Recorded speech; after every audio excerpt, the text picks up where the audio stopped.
Hold on for a second. What if the problem isn't about your experience, but how employers interpret it?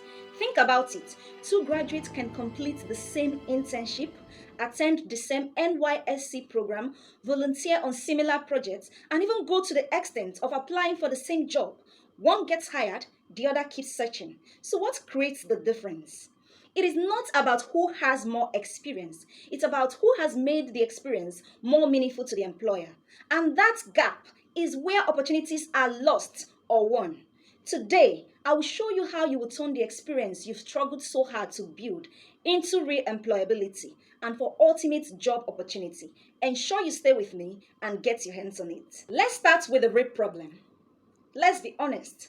Most graduates misunderstand how hiring decisions are made. They assume experience automatically creates opportunity to some extent. But in reality, experience is not enough.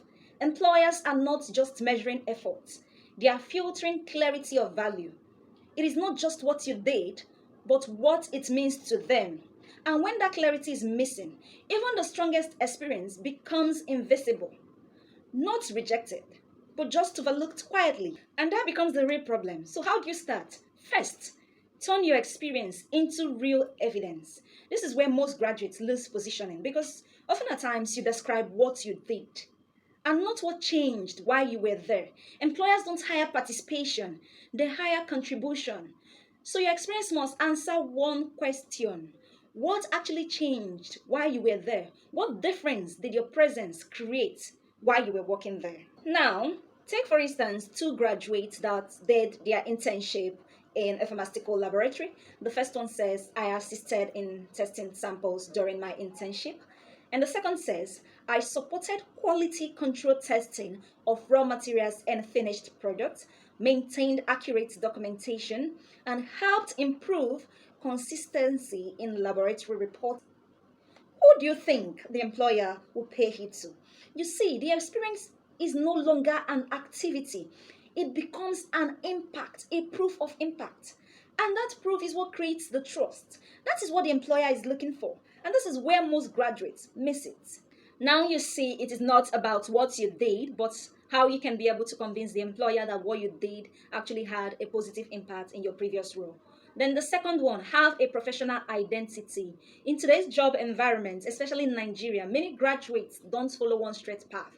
Yes, because they are trying to adapt. The country has made it that a struggle to adapt. That is actually understandable. Flexibility is not the problem, but your flexibility must tilt to one direction. So if you are combining roles, the roles need to be related. For example, if you're a mass communication graduate moving into content creation, digital marketing, or even corporate communication, that's perfect. That's related. Or you're a microbiology graduate working in a lab, want to go into quality control or even research projects, that's also related. But imagine you read education biology, you've taught as a teacher, you've worked in a lab or you want to work in a lab. Now you are applying to work in a news broadcasting company.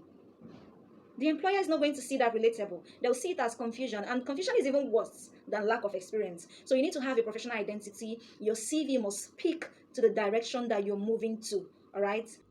Another one is relevance over volume. Let's correct another belief. More application doesn't mean more results. That is an emotional activity, not strategy. Hiring is not volume based, it is alignment based. Employers are not interested to know how many places you've applied. They are interested to know how best fit you are for the specific need that they have. Okay? So it's not just about scattering applications everywhere.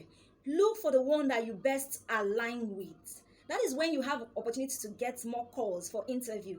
You can have over hundreds of applications and you don't align with any of them. You will not be called. So application should be relevant based. Check the job description, check what is needed. Ask yourself, does my experience and qualification align with the specific need mentioned here? If yes, apply. If no, you can't just be looking to work everywhere. Know what you want. And when your application is tailored to the specific need, you see that you get more invites for interview and you have more opportunity to prove what you can do. The next one is that your experience must show value. No employer hires effort, they hire outcome. So your experience must show transformation, not what you did, but what improved because you were involved. If nothing improved, then nothing stands out. It is what improves that makes you stand out. So instead of listing tasks, focus on the outcome. It is the outcome that makes you the desired candidate, that makes you competitive. That is what the employer is looking for. So don't go there and start listing tasks of what you intend to do or what you're doing. List what changed. Give them a story of what transformed because you got involved. Another thing you need to know is that interview test clarity. At the interview stage, you're no longer explaining experience. You're being tested for thinking. And the test is simple. Can you break down how you solve problem? You don't give a vague answer. Vague answer often fails. Start with problem, action, then result.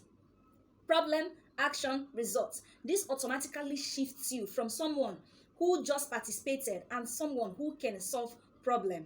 And that is what differentiates you from being considered and someone who is hired immediately. I want you to compare these two answers and tell me something. The first person says, during my internship, I was part of the laboratory team that carried out sample analysis. We made sure we followed due processes and ensured we had the accurate results. It was also documented to keep that safe. That sounds okay, but there is no positive outcome. There is no positive contribution. The second person says, during my internship, I noticed inconsistency in sample documentation that delayed reports. I introduced a simple tracking system for samples.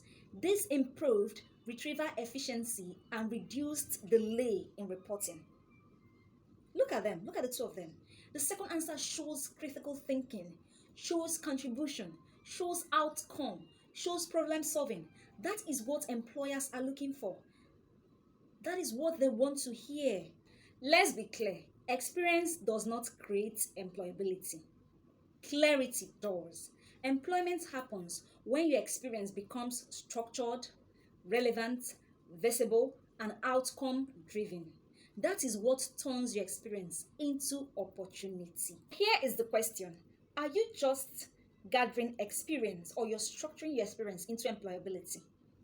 This is how it goes. The degree you have, your degree opens the door, experience gets you attention, but clarity determines if you're chosen. It is the candidate who can be able to convince the employer that I can fit into this role and solve the problems you have. They are the ones who get hired. It is not the one who is most qualified by degree.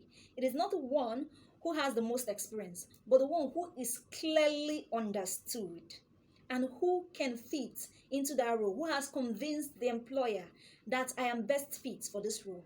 So are you going to be that one candidate that is clearly understood? I bet you will. So ensure you do what, adopt this, and get your hands on your desired job. Thank you so much for being with Pasila Telly. Please do it to like, comment, and share this video to support my movement. See you in my next video. Bye.